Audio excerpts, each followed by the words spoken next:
The question we have been posing off and on all week, are we on the verge of war with Iran?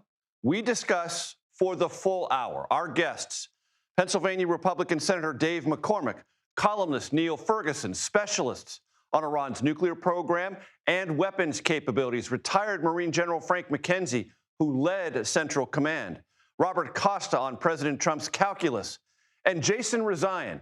As a journalist, he was held captive by the Iranian regime while it negotiated a now abandoned nuclear deal with the Obama administration.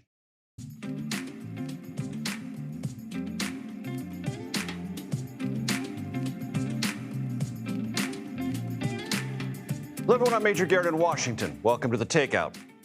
Headlines matter, some more than others. This morning in Politico, America prepares for war. The New York Times, for Trump, military strike in Iran could serve symbolic purpose. The Wall Street Journal, in first, U.S. deploys combat jets to Israel for potential wartime mission. The Washington Post, Iran, U.S. resume nuclear negotiations as Trump's war clock ticks down. The Economist, Americans have no idea what the president wants from Iran. There is a core assumption in all these headlines and the journalism propelling them. Something is about to happen. The massive U.S. military buildup in the Middle East can no longer be viewed as a coercive diplomatic flex. What is there, including elite F-22 fighter jets and 2 carrier strike forces, can sustain aerial attacks for weeks. Congress fears this is coming. A vote in the House is planned next week to demand President Trump engage with Congress and explain his war plans. That schedule, however, appears behind the pace of things. Interestingly, CBS News polling shows 72% of Americans do not think the administration has clearly explained the U.S. position on military action against Iran. 53% told us they oppose war maneuvers to prevent Iran from making nuclear weapons. We are devoting the entire hour of this show to what appears a threshold decision for President Trump. War with Iran, yes or no? Is it about nuclear weapons, ballistic missiles, and support of terrorism in the region? And if so, how can America get its way without coercing regime change? And even then, how can it and our allies be certain of future outcomes? How close is Iran to a nuclear bomb? Could it be placed on a warhead and launched with accuracy? How weak is the theocratic revolutionary regime that has bedeviled America and destabilized the region for decades? Is the Iranian regime on the verge of toppling, needing only a relatively low-risk military push? President Trump said Tuesday Iran's regime has killed 32,000 protesters for the Iranian people. What is their future with or without a regime that reflexively reaches for bloodshed and torment as an answer to dissent? We cannot answer all those questions, but we can try to make some meaningful headway, and we will. So let us begin. We start tonight with our Charlie Daggett, who comes to us from Tel Aviv, monitoring the U.S. military buildup in the region, and MTS Tayeb, who is in London, closely tracking today's negotiations between the United States and Iran and Geneva. Charlie, let's start with you. What do we know? What do you see? What is the feeling there in the region? Yeah, Major, you just set the stage. And if it sounds like I'm going through what sounds like a shopping list of U.S. military assets in the region, it's exactly that. You mentioned in that lead up the F-22 stealth fighter jets that have arrived here or are on the way to Avda base here in Israel. That's a first, as far as I'm aware, to have the United States' most advanced fighters actually on the soil here. On the way, the USS Gerald R. Ford, that we know has left, from my own contacts, has left the Suda Bay port in Crete, on the way to the eastern Mediterranean. We hear it might even come to Haifa here in Israel. In addition to that, you have the USS Abraham Lincoln. You're talking about 12, 13, 14 guided missiles, destroyers, and cruisers. So we are talking about a lot, much more than would be a deterrent. And when you speak to U.S. officials that are part of the CENTCOM, Central Command area of operations or area of responsibility, this isn't just about the possibility of an attack against Iran, giving the president those options from limited strikes to a prolonged conflict, but this is about troop force protection as well. And that's where you need to have the carriers with squadrons of F-35s and F-18 fighter jets, the interceptors, the Patriots, the THAAD missile defenses.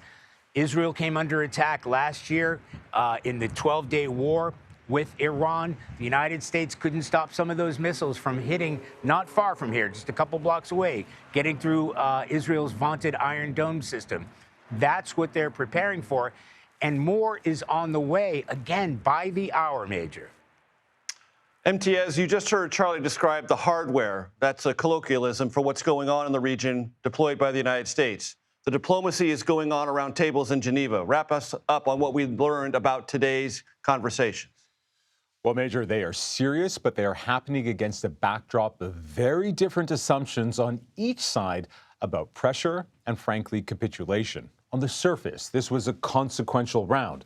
Long hours, indirect talks mediated by Oman, and now a move towards technical discussions, possibly in Vienna. Now, that signals both sides believe there is at least a narrow path to something workable. But underneath that, there is a fundamental mismatch.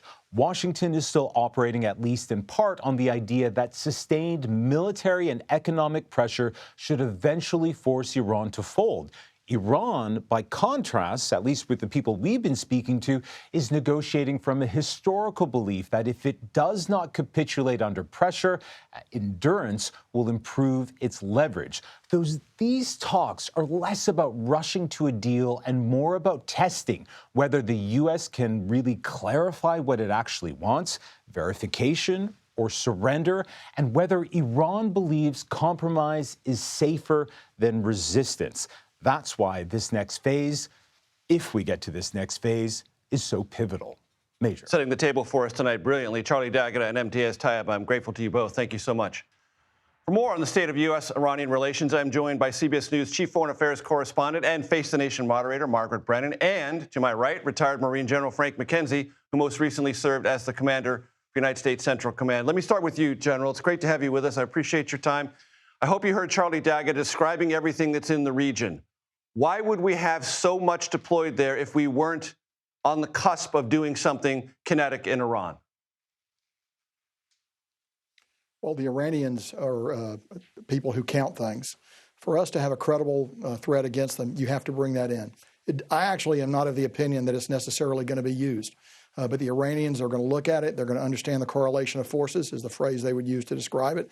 So you need that combat capability there, as also as described, not only to strike Iran, but to be able to defend ourselves against a probable Iranian counterstrike. So all that is very much necessary if we're going to execute these kinds of operations, or more directly, I would say, support the diplomacy that's ongoing with a fist behind it. General, you said something I want to follow up on, because several guests on this program this week have said there are times when there is so much deployed, with it comes a kind of inevitability. You would argue it's not inevitable. There are still plenty of decisions before the president, but you just said you don't think it's necessarily certain that something's going to happen. Tell my audience why. Major, I've actually been with President Trump when he made three big decisions. I was with him when he made the decision not to strike after our RQ-4 drone was shot down by the Iranians in the summer of 2019. There were lots of reasons to strike Iran then. I actually recommended that we did strike Iran. He chose not to do that, and he had good reason for doing that. I was part of the decision-making process when he chose to strike Qasem Soleimani, and that was the right decision at the right time and for the right reasons. And a week later, when the Iranians attacked our base at al-Assad in Iraq, no lethalities occurred. People were injured as a result of that, but no lethalities occurred. I watched President Trump, and what I thought was frankly a very statesmanlike action, walk away from continued escalation with Iran. So I would tell you he carries a couple of advantages into this. First of all, he has actually attacked Iran. He did it with Qasem Soleimani back in 2000, and he did it with last summer with our strike on the nuclear program. No other American president's ever done that. That's a powerful tool in his pocket as he approaches these negotiations. At the same time, I very much believe he's his own man when it comes to these kinds of decisions, and I think he will eventually come to some calculus internal himself. He won't. I don't believe he'll be overcome by the flow of military hardware into the region. It's a perspective that we are very, very grateful to have, General. Margaret, I want to talk to you about something that MT has mentioned.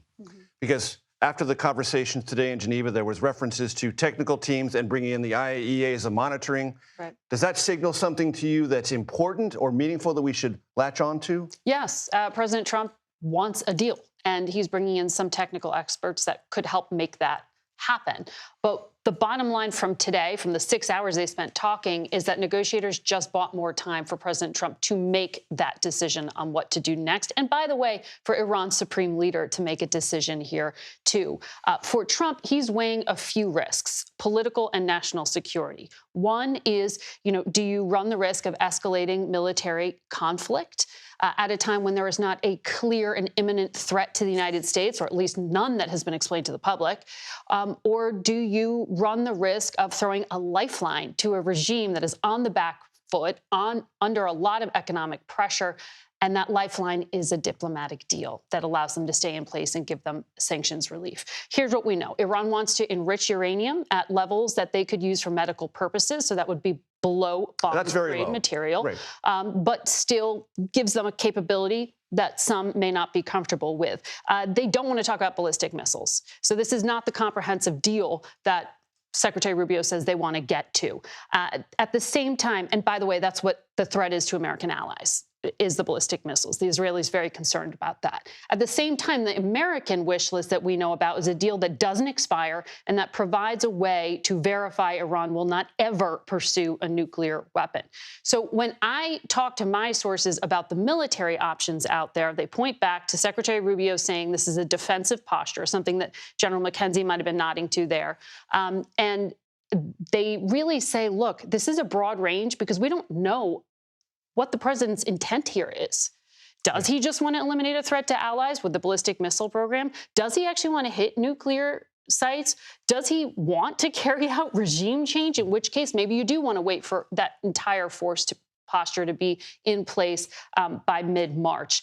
And by the way, in terms of informing the American public, we do have a date on the calendar. March 18th is scheduled to be the next time that Congress gets a public briefing on the latest U.S. intelligence assessment. The last one we got last March said that Iran had not decided to build a nuclear weapon. And we also know that the Defense Intelligence Agency says they won't have a ballistic missile that could hit the United States until 2035. Do those assessments stand? That could be decisive. If they've changed, the public and Congress have not been informed. Excellent stuff, Margaret, as always. General McKenzie, you have a unique perspective on this. There have been others on my program this week who said, it would be hard for President Trump to not do anything militarily. He might lose face or respect after deploying all of these assets and not following through. Their words, not mine. Evaluate that based on your interactions and observations of the judgment calls President Trump has made in the past. I simply think he will not be driven by the forces in the region. We were very close to striking Iraq in 2019. I mean, about as close as you can get when he decided not to do it. He's not afraid to make that call. And then I watched him make the same call after the strike on al-Assad. I think he's very much comfortable with those decisions. I would tell you this. Again, the fact that he has struck Iran hard with the blow against Qasem Soleimani and then the strike against the nuclear program, and he's the only president that's really done that, that's a powerful variable that Iranian leaders have to evaluate, and so that gives him, I think, a lot of room for decision making here, a lot of space that would probably not be available to other American presidents, frankly. Very quickly, General, you've been party, I would assume, to conversations like this. Regime change has been something on the minds of U.S. governments in the past. Do you think it's achievable? And do you think that there are more opportunities if it comes than risks? I think it's very hard to see regime change in Iran. I think it's easier to try to modify existing behavior, and those are going to be small steps. I agree with the discussion about their ballistic missiles. The crown jewel of the Iranian defensive concept are their ballistic missiles. In order to have effect, you need to limit those. They would come down and be, I think, more hard over on protecting their ballistic missiles actually than their nuclear program. General? But there's the key right there, and there's where we need to work because they can strike this afternoon. I appreciate your time and expertise very much. General Frank McKenzie, Margaret Brennan, always a pleasure. Fantastic stuff. Earlier, I spoke with Pennsylvania Republican Senator Dave McCormack, a member of the Senate Foreign Relations Committee. Take a listen. Senator, does the U.S. military strike, possibly in coordination with Israel, feel imminent to you and to the people of Pennsylvania, based on your reading of them, want that to happen? Well, good evening. Listen, I think what's happening is that the noose is tightening around Iran. It's shown itself to be a bankrupt in terms of its economy, in terms of its moral standing, in terms of its military. And I think President Trump's putting growing pressure on. I don't know if it's imminent, but clearly there's going to have to be a catalyst for change. And that catalyst is either going to be a dramatic turnabout in the way the Iran team has been negotiating, or there's going to be added pressure and added force. How that force manifests itself, I think it's too early to tell. But the president's positioned himself in such a way he's got a wide range of alternatives for kinetic action. And none of that's going to involve U.S. troops on the ground, but there's lots of ways to put added pressure on the Iranian regime. In our latest poll, Senator, 72% said they don't believe the administration has explained the rationale for military action. Is that what you're picking up in Pennsylvania? Well, I think I find a more receptive ear for people in Pennsylvania. I think the simple argument is as follows. Iran has blood on its hands. It's killed thousands of Americans. It has threatened time and again to destroy America if it gains access to a nuclear weapon, to destroy Israel, our closest ally in the region. And you just have to ask yourself a question. Does Iran having a nuclear weapon, or does Iran having growing capability pose a real risk to America? Would they use it? I think the answer is yes. In addition to that, I think we see the Iranian people rising up. And we want to stand behind those people seeking freedom. We don't want to do that in a way that gets America entangled in some lengthy war like happened in Iraq and Afghanistan. But we do want to support the forces of freedom. And so I think when people hear that, they understand. They don't want American troops coming home in body bags, that's for sure. So they're skeptical of long military engagement. But I also think President Trump's built some credibility with the way he's conducted military operations in Venezuela and earlier last year in Iran. I think he's got some money in the bank in terms of credibility with the American people. Let's pick up on that Midnight Hammer operation last summer. The president said over and over the nuclear capabilities in Iran were obliterated. If they were, why would we need to go back? Well, I think two things. I think, number one, I think it was always said at the time that there had been significant damage done on the nuclear capabilities. It wasn't clear whether they had set them back 1 year, 2 years, 3 years, but it had set them back significantly. I don't think there's any doubt about that. Second is Iran has built an enormous missile capability, which it has used in the past on Israel and others. So there's clearly an enormous military capability there. It's been greatly eroded by the previous actions, but they're still, they pose significant military risk. And again, they've not only threatened to use that, they have been the source of underwriting terrorist proxies across the Middle East for decades. Every American that's been killed by Hezbollah, by Hamas, by the towers in Khobar, the funding mechanism behind that was Iran. This is a bad regime that has taken American lives, and we need to operate with humility.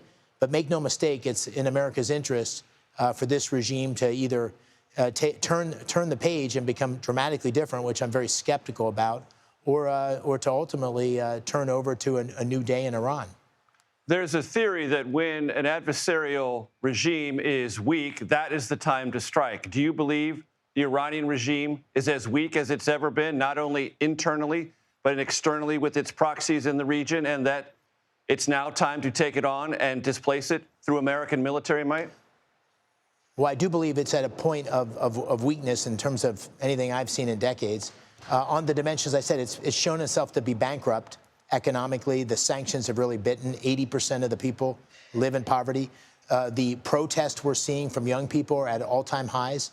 And the military capability that was, a reign of terror that was promised on Israel last year proved to be far less effective and capable than we had expected, I think. And so they've been greatly undermined, but they're still pose significant risks. So I think we are at a point where the regime is likely to change. I would guess if you and I were talking sometime around next year at this time, the regime will have changed. What process it goes through to get to that, I'm not sure. But in the end, America's interests are to get rid of the underwriter of terror, to get rid of any risk to the American people or Israel from nuclear weapons, and to lay a path for self-determination for the people of Iran, all without getting America entangled in years of bloody war in the Middle East, which we have no appetite for. Easier said than done. History has reminded us of that. Pennsylvania Republican Senator Dave McCormack, I appreciate it. Thank you so much, sir. Thank you.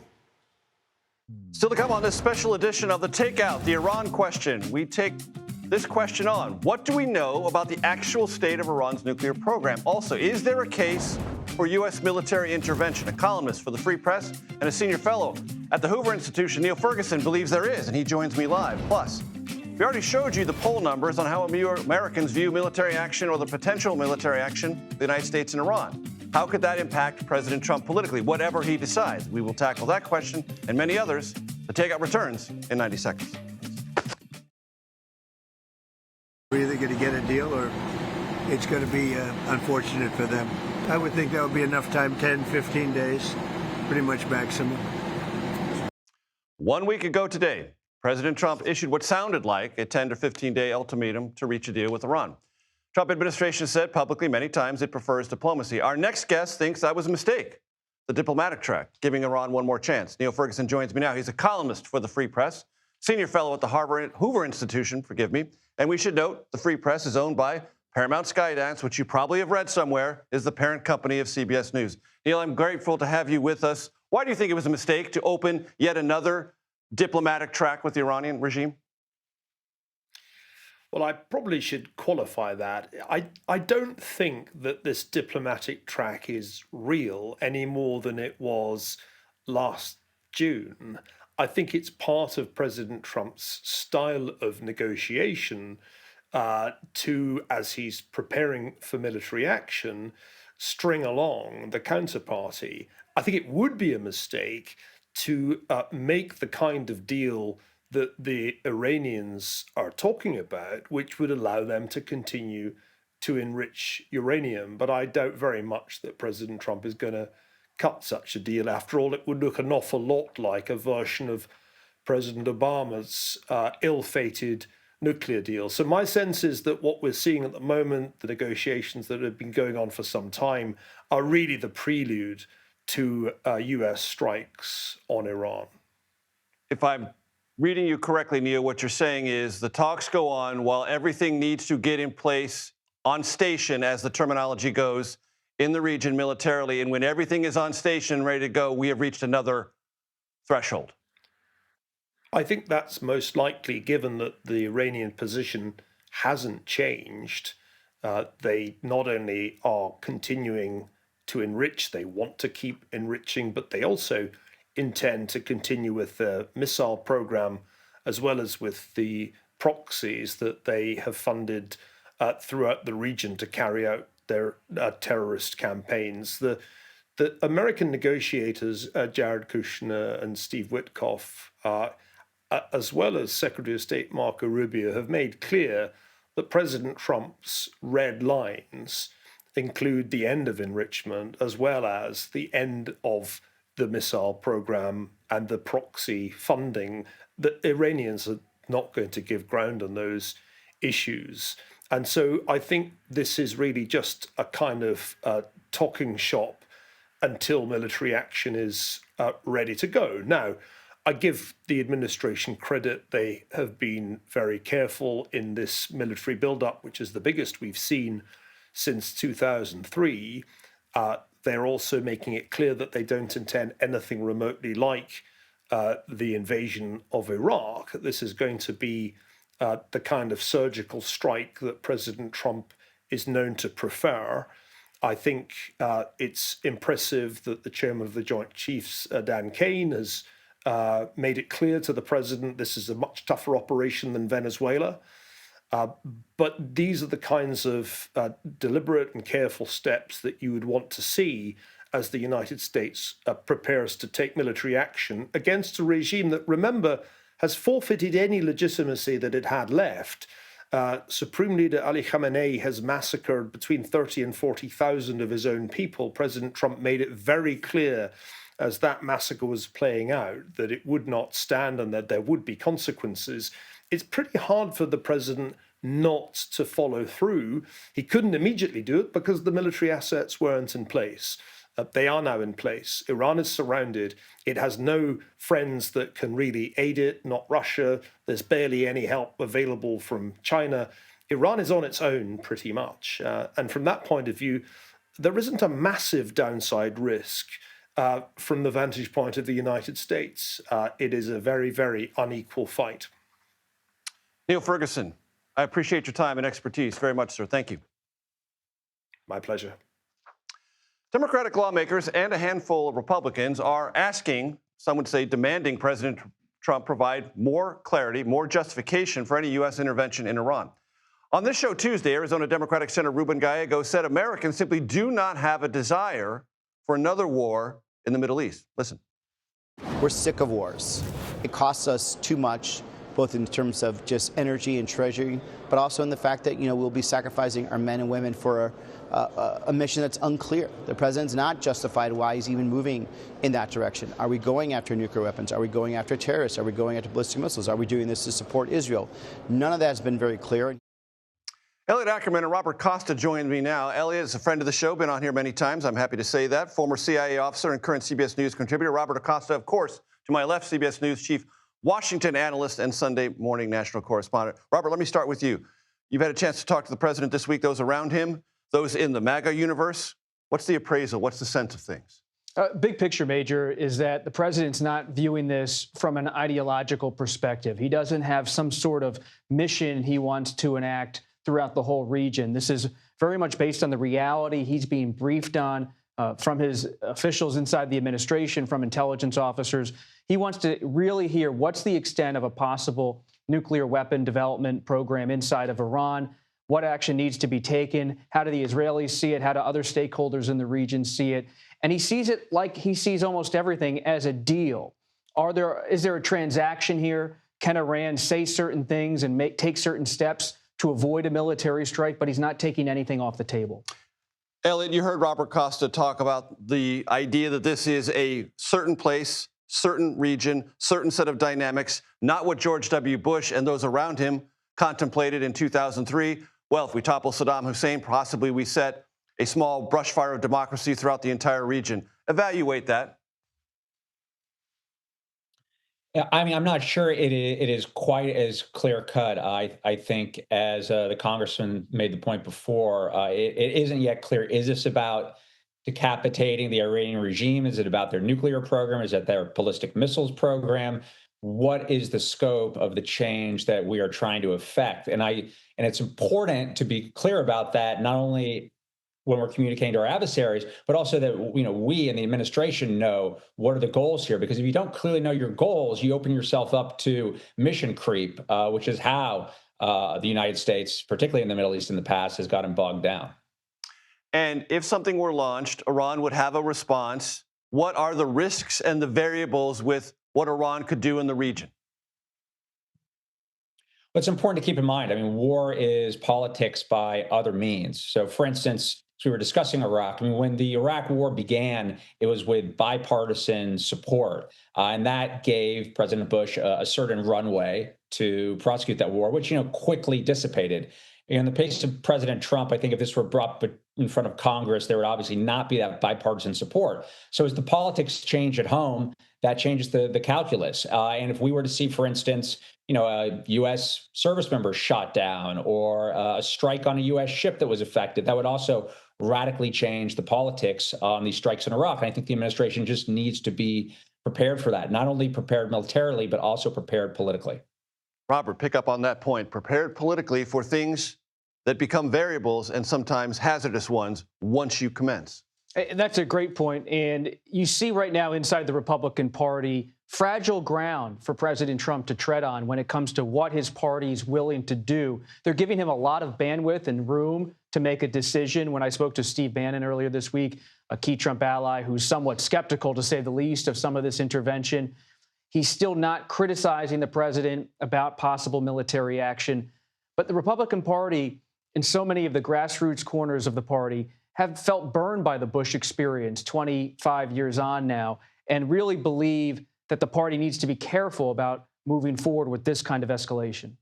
And Elliot, when you think about the region, Israel is an important part of this conversation. Would you imagine, based on your experience, that they would be co-belligerents in this, meaning if the United States launches something, Israel would participate and be one of the places most potentially vulnerable? And so what we're talking about in terms of risk to U.S. personnel might first flow through anything that might come Israel's way? Yeah, I think that's a great observation. I mean, obviously, Israel plays a key role in this, and the set of events that have placed Iran in this position, I mean, really began with the October 7th attacks.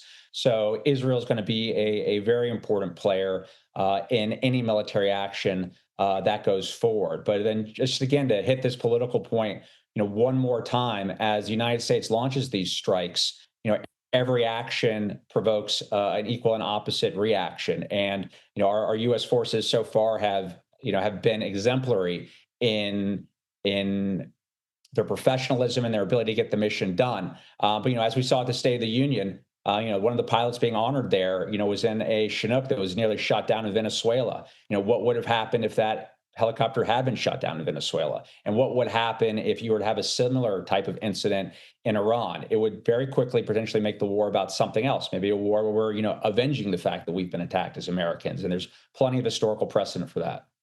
Elliot, very quickly, it's been said that the chairman of the Joint Chiefs of Staff has made it very clear to President Trump, whatever you want to do in Iran is not like Venezuela. Don't be tempted that one is as doable as the other. And I think that's because the goals in Venezuela, as we understand them now, were very, very clear. It was a decapitation operation against Maduro. The goals in Iran, at least as presented now, seem much more vague, and it's also difficult to see how there is quite as surgical a target. Elliot Ackerman, I appreciate the time very much. Bob Costa, last word. It's so true what Elliot's saying, that there is a lot of risk here for President Trump, and he has been averse since he entered politics to moving forward with this type of action. Yes, he's taken strikes here or there, but he has not wholesale really gotten into a regional war. And so he's considering that, I'm told, in these final hours before a possible decision.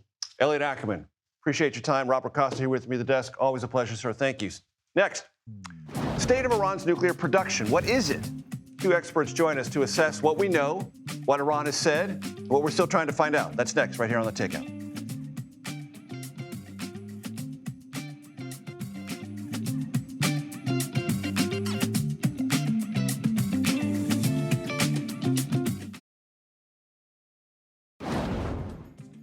Welcome back. President Trump has kept a watchful eye on Iran since he returned to office. 8 months ago, the United States targeted Iran's nuclear facilities. And the way Trump described the strikes back then made it seem like another attack might not be necessary. The strikes were a spectacular military success.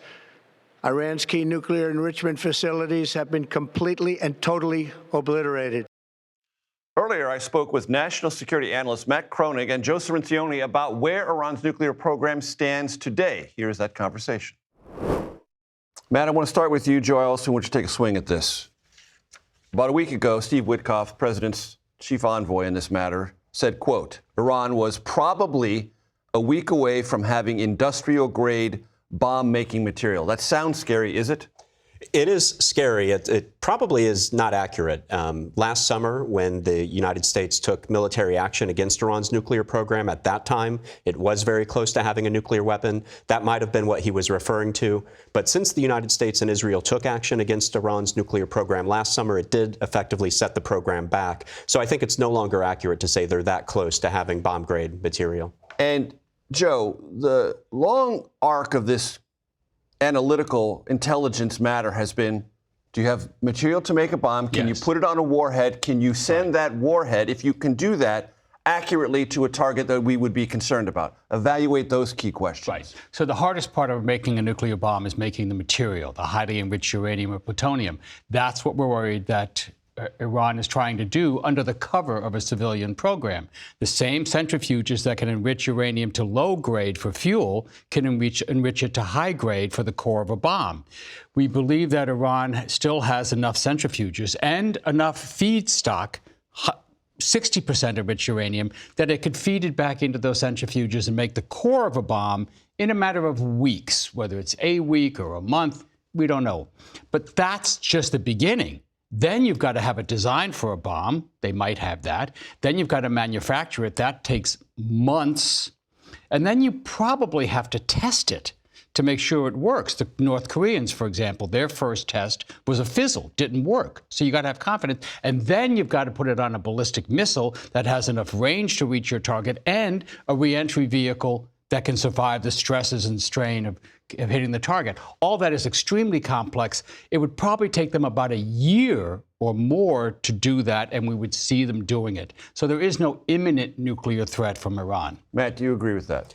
I agree with that. I would just also point out that for years people said, well, North Korea is so far away, just has some material. It's going to take them a long time to develop ballistic missiles.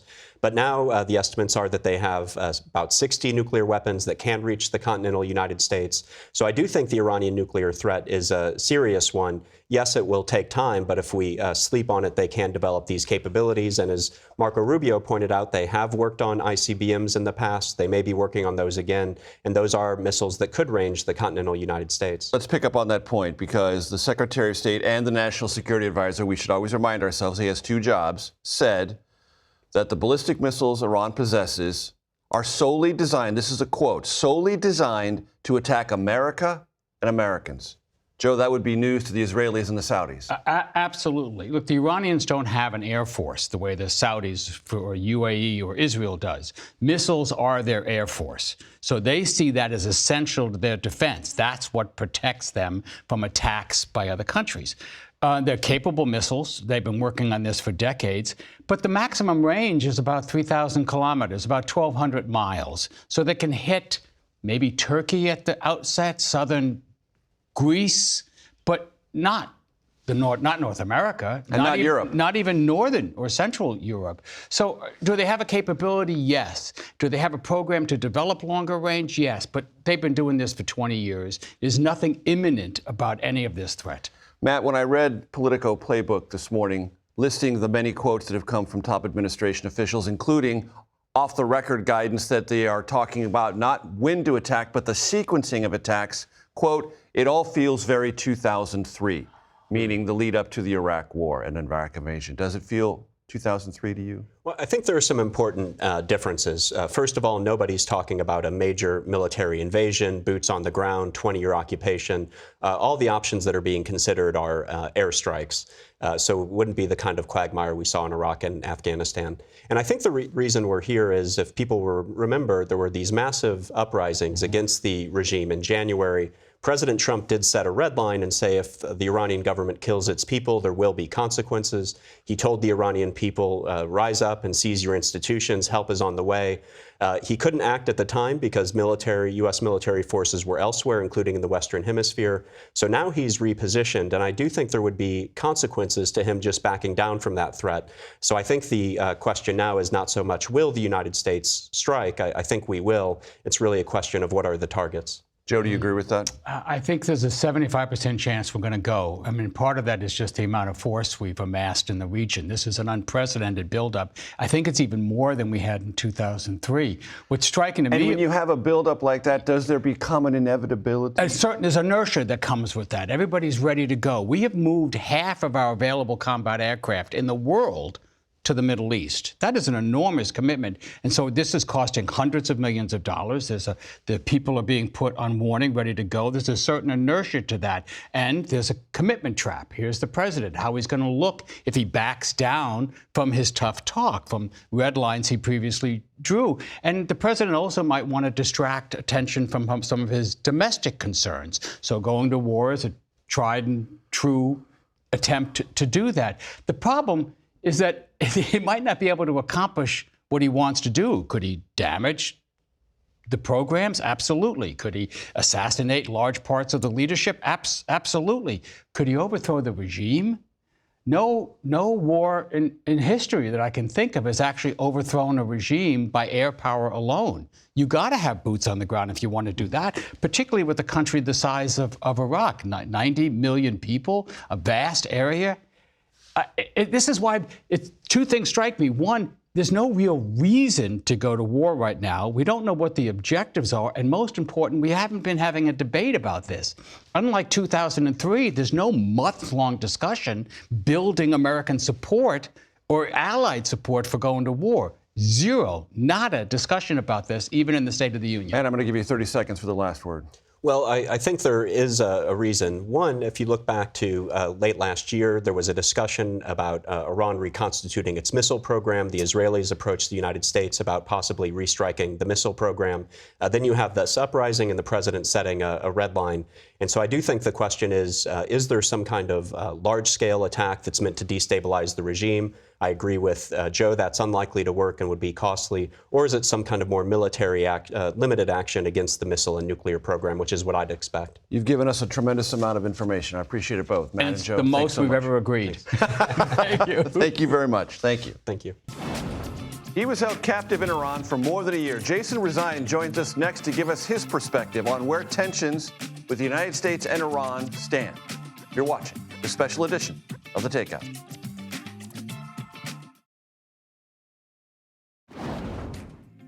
Welcome back.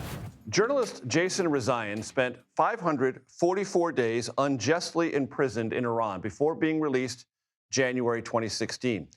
We talked with him because he has a unique experience and perspective on Iran, the U.S., and possibly their combined future. Listen. You have, Jason, painful lived experience with the Iranian regime, but you also know the place and you know the people. Peer into this moment for me, would you? Major, it's a devastating time inside Iran over the last several weeks. Thousands, potentially tens of thousands of people were massacred in the streets of Iran for protesting for very basic things. They've been denied their right to expression, their civil liberties. It's a repressive regime that's ruled over that country for 47 years, but even they have not meted out the kind of violence that they did just a month or so ago. And I think the folks inside Iran are stuck, as always, between a very hard rock and a harder place. The reality is, I don't think they have a lot of friends in the world at this point, certainly not within their own leadership. Israel unleashed a war last summer on Iran over a 12-day period that the United States joined into. I know that there are a lot of people inside Iran calling for direct intervention into the affairs of that country, but I don't think anybody is looking for military strikes, especially not on civilian areas. So I think it's a really tough situation right now.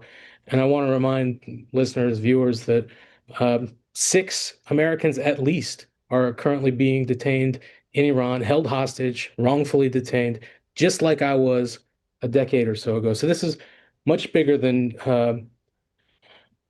the current moment. It's part of a long history of antagonism between the United States and Iran, and as always, the Iranian people are paying the price. What do you think the risks are, particularly to those Americans in wrongful detention in Iran, should there be another wave of strikes? Well, last summer, Evin prison, where I and all of these current hostages are being held, was struck by Israeli missiles. Several people inside the prison were killed. Presumably, prison officials were being targeted, but innocent civilians and defenseless prisoners were killed as well.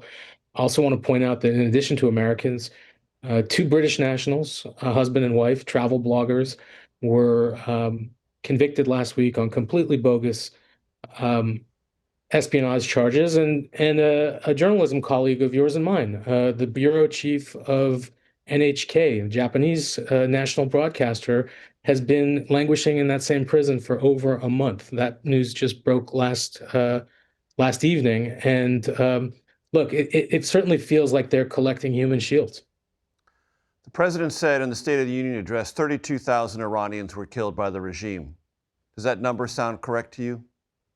Impossible to know because there aren't any independent trackers inside the country. Human rights organizations take very, very seriously the work of verifying the cases. And I think it's about 7,000 so far that have already been documented, but there are certainly many more. And I think that the precise number, whatever it is shocking and beyond the pale. So I do think that there is a role for the United States and the international community to play not only in condemning the killing of peaceful protesters, but also holding Iranian leadership accountable. I would just urge that they find a way to do it that doesn't put more Iranians' lives in harm's way. There's no way to know the absolute answer to this question, Jason. But what do you think might unfold if the regime fell? I've thought about that for many years. I've been covering Iran for 25 years, Major. I've traveled to that country starting in 2001, spent much of my time between 2001 and 2014 living and working in Iran. And the question of what would come next has been on people's minds and lips for a very long time. Unfortunately, I don't think that there is a credible replacement at this point. That's not to say that we want to see the Islamic Republic survive the current moment. They've made it very clear that they have nothing to offer the people of this country. But unfortunately, over a 47-year period, we have a diaspora that is incredibly educated, incredibly high income, one of the most connected diasporas in the world. And yet we haven't been able to organize politically in this country. And I see rumblings of that right now. But what I hope not to see happen in Iran is the country to devolve into any sort of civil strife. Right. You have a country of 90 million people with a lot of different ethnic backgrounds, religious backgrounds, and allegiances. And the worst thing that could happen is a civil war in that country. Jason, I appreciate the time, as always. Thank you. Thanks, Major. Happy Thursday, everyone. This was a special edition of The Takeout to try to answer as many of the Iran questions as we possibly could, doing so in a relentlessly curious, reliably civil, maybe occasionally clever way. The Daily Report, coming up next.